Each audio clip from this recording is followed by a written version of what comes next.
সরকার যে ইতিমধ্যে ইএনইআইআর সিস্টেম চালু করছে এটা দেখার জন্য আমি প্রথমে ঢুকলাম, দেখি কীভাবে কাজ করে। ঢোকার পরে আসলে আমি প্রথমে আমার আইএমইআর নাম্বার না দিয়া করছে যে কোনো একটা নাম্বার দিয়ে দেয়া করলাম। এই যে দেখতে পাইতেছেন আপনারা, এই যে ওই ওয়ান দিলাম 15টা ওয়ান দিয়ে আমি চেক করবো। এই যে চেক করে দেখতে পাচ্ছি কি লেখা আছে, সে ইউএনকে নিবন্ধিত হয়েছে, নাম্বার নিবন্ধিত হয়েছে। তাহলে বোঝেন কি কাজা করি 12.5 সিট আমার তৈরি করছে। এবার দেখেন আপনারা, এবার 15টা টু দিলাম।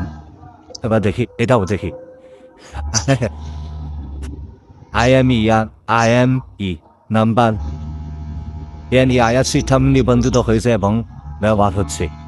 চিন্তা করা যায় কি একটা কাজা করে সিস্টেম বানাইছে, যে কোনো একটা নাম্বার দিলে ওরা বলে যে নিবন্ধন হয়ে গেছে, সিস্টেমে চালু আছে।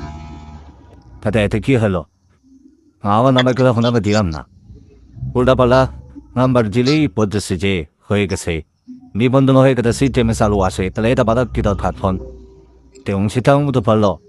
দেখেন আবার আমি একটা নাম্বার ট্রাই করতেছি, এই যে জিরো দিচ্ছে সামনে 15টা, তারপর দেখেন যা তাই, এটা অনেকে ইয়ে সেটাই বা গেছে। এই যে সিস্টেমে নিবন্ধিত হয়েছে এবং ব্যবহার হচ্ছে। আল্লাহ